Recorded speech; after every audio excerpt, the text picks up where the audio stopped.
Chosen Becky n'omwami w'omupya Ssekajja bye mwogera byonna tebimulya. NA Newspack channel webale kuba nti nate ojja kumideko mangi genkuletedde akambeere nga kuwa munnange wiiki eno yonna ya Chosen Becky okitegeera nno mukwano. Kaakati nno ye akyagenda mu maaso n'okuba nti nno beeraga omukwano n'omwami we era obutambi bufulumira kumu. Katusoke tubeere nga tukuwa akatambi kano.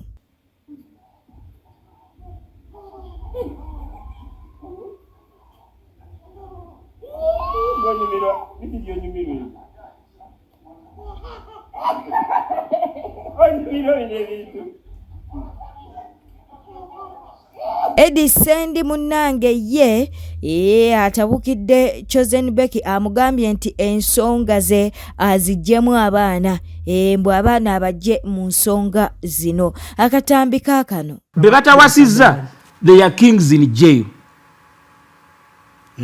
Okitegedde munyonyaawo bangi kakati kwagamba n'omyo omukwano gwono tekola kuba already ekintu essaawa edda anti-clockwise mukyala yawasa.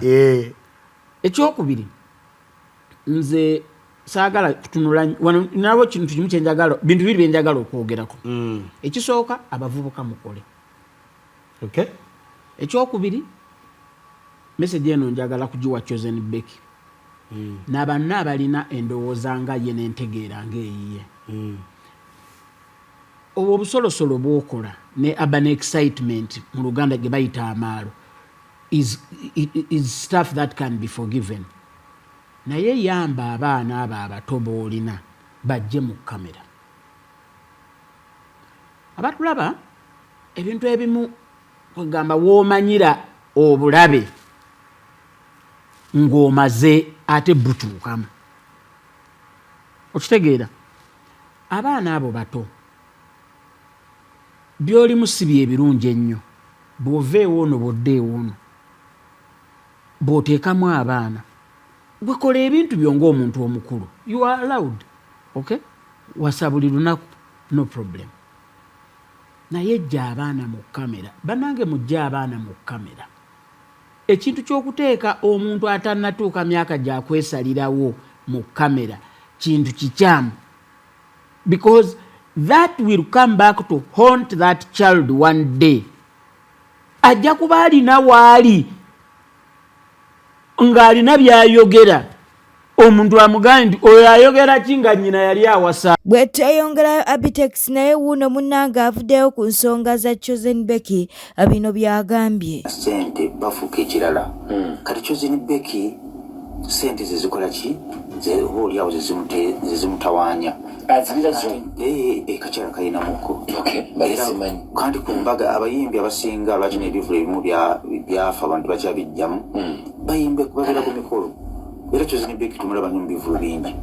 Naye abeera ku mbaga, embaga abantu bakulabira ku bwereere. Najja nalya emmere y'obwereere nalaba n'omuyimbi w'obwereere. Kakati abakyasobola okujja mu kikalala b'omuyimbi akakyala ku kayinka Chosen kayingiza nnyo ssente mu ku mbaga. Ekintu kye yakoze kabonero ka bwenzi. Akabonero ka bwenzi naye ate namusanyukidde n'oli Dr. Amiriani Dictator Amiri. Nze okujjako nga nkusanze ne ssente zo oba netukola ffenna n'ogaggawala n'obeera bibyo.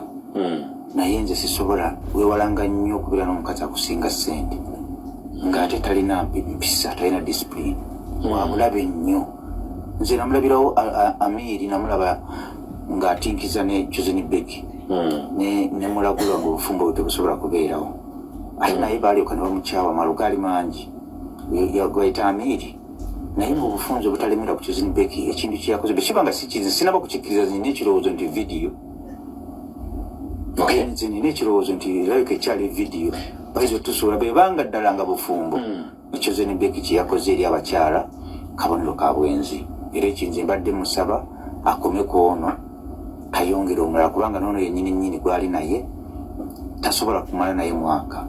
Sinze manyi omuntu alimu akantu k'obwenzi kakati Chosen Beki obubonero bw'omukazi omwenzi bumulabikiddeko nnyo ekibanga ddala kituufu nga si vidiyo bwe kibanga ddala kituufu yali mukubibwa bifaananyi kituufu ekinene nnyo agenda kumugattako omulala ono ayiseko buyisi mu ddiiro ye nga ono ayiseko buyisi mu ddiiro serebu buli lwofuna serebu alimu ku busente ng'ate alimuko ku bwenzi baserebu tebabawasa kino katono nnyo serebu nga boolaba ono mulokole yabasiza luzaala luzinda serebu ng'oyagala okwagala ku serebu anyirira wizo mawizo nze simanyi ekitubeeza n'abakazi ebiseera ebisinga mirembe naye ogenda n'osanga omukazi nga batudde bagenda mu mizannyo ng'omukazi atudde eno ali ku ssimu omusajja ali eno boogera buli omu ali ku bibye embeera egenda okutuuka ku mbeera eyo omukazi baba bamukusibirako oba omusajja bamukusibirako okeera ku makya nolaba kadima nga takyakola byoyagalamu obufumbo oba okolamu lwaki batumuta njagala ombuulire omukazi wizo simanyi oba babadde bamukwatidde mu bwenzi oba omukazi oba yabadde mu nsobi naye ensobi ki eyo etuuka okutomeza taata w'abaana bo bbaawo kiba kitegeeza ate bagambye omukyalo omunyarwanda omukyalo omunyarwanda tomuzanyirangako omukyalo omunyarwanda n'omukigga era okugamba nva mu maaso totawaananga oddukanga buddusi wizo mawizo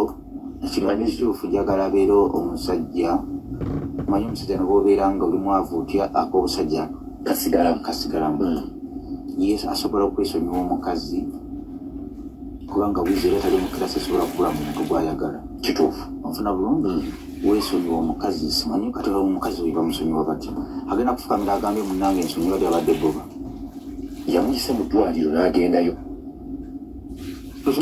egumba lyamenyekera eddala bekkaba kati abakubawo omutwe n'afa ayinina kinalaba era ekivubuka ekyali kisaba kitawe waakyo mbu kitaawe amuwa ebyobugaga nga tanaba kufa taata napresa nemukuba n'afa ekyala nekifunula ku lumbe nekijja ku lumbe mu kanzu nekikaaba nekigata atansonyiwa nze kyekyana kiba tekigenda kufa bufi kibuyabuya mbasi nebebeera mu ntaana muzimu tegukituga kakati ze mbadde ndowooza abantu abali mu bufumbo nga oba wizo ne mukazi we tuweesiba ku muntu gw'otayagala ate oyo si yabeera owenkomeredde omukazi kuba abasajja ebiseera ebisinga abasajja batono nnyo abeerawo ng'alina omukazi omu abakazi batono nnyo nno kasoba nga weesobola ng'olinamu ku ttooke abasajja basinga alina babana n'abakazi abasoba mu onfuna bulungi kati ateta gwe batamupimaako akitamwesonyiwa ku bizibu byonna byonna byamufunidde omuyisaani omukyala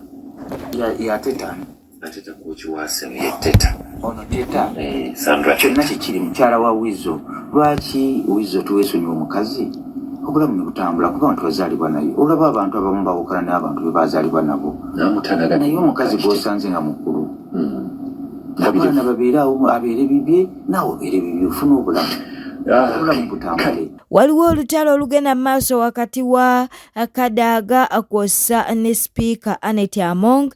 Kakati no Kadaga ye yasooka okuyisaamu eggaali munnange Speaker Among. Kakati Speaker Among naye yamwanukudde bw'ati bw'amuzeemu. You first come and I introduce you to our people. Yemerere gano bakwandule eri abantu bano. This is the best man I've seen. Oyo no omusaada akasinze bulungi mu basaada bonna bonna. And I want to thank him for accepting me to be his wife. Era yebaza amusiima olw'okuba yamwikiriza okuba and mukyala we. welcoming me to Busoga. N'okumwaniriza mu Busoga wano. I have even given you treat. Banange yabaga n'abalongo tukube mu ngalo olw'ensonga eyo. And I want to tell you I am here to stay. Ali gano kubaawo paka last tiwakuva. Those who say that I am not a Musoga, I am more Musoga than them. Abo bona abakoba nti ti Musoga yakoba nti Musoga ino n'okusinga bona bona. You can have a seat. Omwami gy'otyame. I am here. Ali gano. And we must thank God. Era twebaza Katonda. That when the Right Honorable Kadaga stopped being a speaker. Nti mama ife Right Honorable Speaker bwe yalekeraawo okuba Speaker You wa got Parliament. another speaker in Mwafuna Busoga. Speaker owundi mu Busoga. Don't you see that you're very blessed? Banange tumubonanga muli ba mukisa. And instead of welcoming Mulamu, Mu kifo ky'okwaniriza mulamu waimwe. instead you're fighting. Kabiri muli kumulwana bulwane. Is that the best thing? Ekyo n'ekisinga bukalamu bwene. I have seen all the insults. Abwine ebivumo byona n'okutuyoboolwa. But for me, I was brought up in a very good way. Aye mwene baamukuza era baamuteekateeka bulungi. My upbringing is that I don't attack elders. Enkula ye n'enkuza ye tagema bakulu mu kanwa. I have too much respect for Right Honorable Kadaga. Awa ino mama ife Kadaga ekitiibwa. However much she attacks me anywhere, Wairenga ya mugemagana yamu bisaamu egaali ng'endogera ye ennaku dino I will not bweri. respond to her. Taida kwiramu waire omukuza ogutya. Because I was brought up.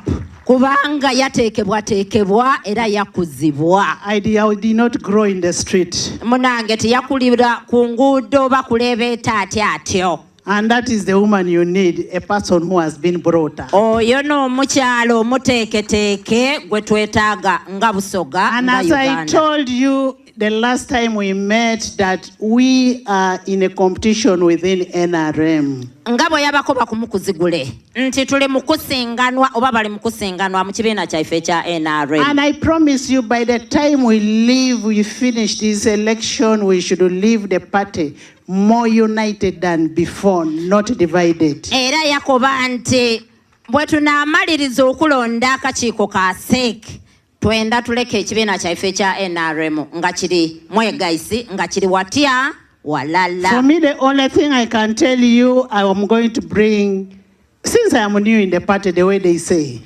Alikoba nti nga bwali muyaka mu kibiina bino ne byalijja okuleeta mu kibiina I am kyaffe going to ekya bring NRM. in new things in terms of mobilization, Ajja kuleeta enkola empyaka okugeza ng'okumobilizinga in oba terms okukuba. of linking the party together with the legislature, Okuba ng'agemaganya ekibiina kyaffe ekya NRM ne paalimenti. in terms of building the base, the NRM base, the population to support NRM. Era nga akoba nti ayidda kwagalira NRM obuwanguzi oba okugiweeza abantu abangi nga You bagiwagira. know, nature is not something you can cheat, Munange ensi eno oba ekikula toyinza kukirwana. because you cannot cheat it. Toyinza kukiiba.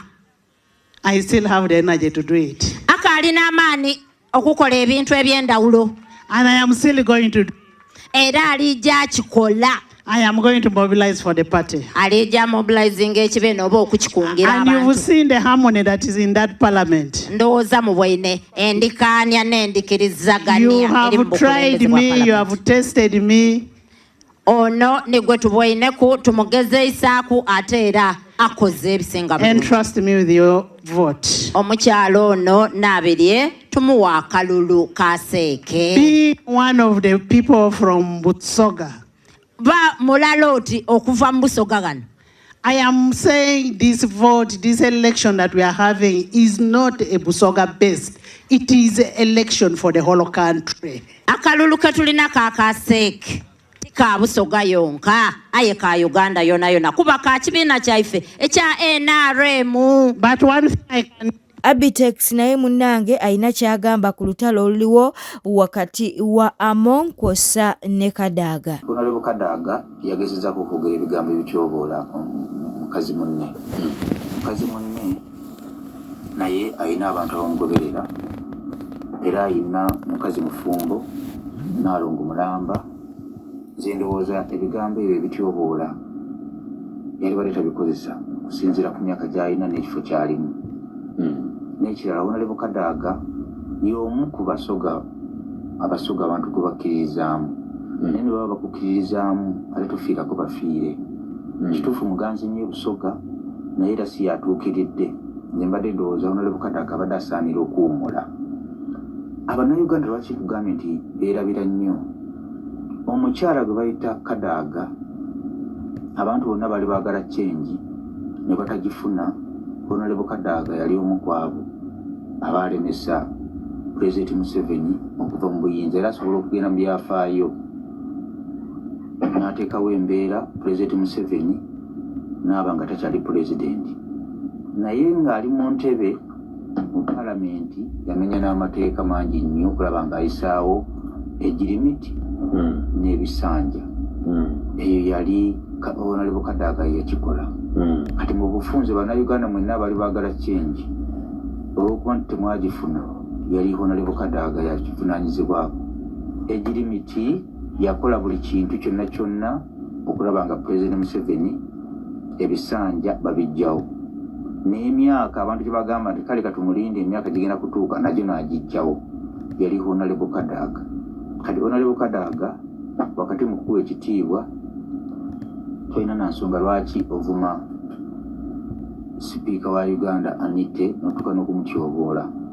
Essaawa zino gwe kizibu kya bannayuganda okubanga President Museveni ali mu ntebe. Wali osobola okubeera omuzira n'ogamba n'okuyisa egirimiti n'ebisanja wali Kadaga. Era nze mu njogera ennyangu obadde osaana bakuwangule Anita akuwangule sipiika odde ebbali owummule kuba buli kimu kyonna okirina. Bannayuganda bonna babonaabona lwakubeera Kadaga gwe wayisa amateeka abiri agaali gasobola okuleetawo change mu Uganda. Kakati si gwe atuukiridde nnyo. Wummula omulire mu kitiibwa Madamu Kadaga olekere Anite agende mu maaso kubanga gwe kizibu kya bannayuganda lwaki babonaabona kati. Ate si yayisa egirimiti n'ajjawo n'ebisanja mu biseera bya Kadaga abantu ne babamenya emigongo bannambooze. Bane bannayuganda tebatudde ate mulowooza omwana wa Bawa Chosen Beki tebali mu kumuwa Dr. Kwefu. Bw'omwana atwalibwe ku DNA kubanga alayika wa Dr. Kwefu luguta akatambi kaakano. Naye abaayi omanyi bagamba tosala gwa kawala nga tonawuliza gwa kalenzi. Naye omanyi waliwo ekintu kye mubuusiza amaaso. Ono Ssekaggya Bawa Chosen Beki mukyala we omwana gwe yamuzaalira ng'afaanana nnyo ono omusajja gwe bayita Dr. Kwefu lukuta. Mwana mumanyi simanyi oba nze ndaba obubi wadde bagamba ekifaananyi si Luganda. Naye omwana tafaanana maama, omwana tafaanana taata. Omwana tabanga ayina taata taata omulala gwe yafaanana. Omanyi ffe abasajja omukazi asobola okuzaalira omwana n'obeera awo n'otya okumutwala ku DNA kubanga buli otwala omwana ku DNA omukazi aba agenda kujjamu obwesige era bye bagamba nti ekitegeeza tonneesiga n'osalamu n'osirika. Naye akaana nga sikategeera. Sooka gw'olabe olabe. Simanyi mwana we omulala kubanga kyakamwinamu oba baana babiri. Simanyi oba omulala yafaanana atya naye ono aliko question mark. Ate omukazi ali mu complaininga nti ye musajja yasuulawo abaana tabalabirira. Naye waliwo byolaba ne bikusobera. Sijja kusala mugambo naye maama tebitegeerekeka. Bwete tambudde badde mulabi mulungi alokwe kumina ku Newspark channel kankusaba obeere ng'osubscribinga, olikinga n'okuleka obubaka bwawo mu comment section. Beera bulungi weeraba.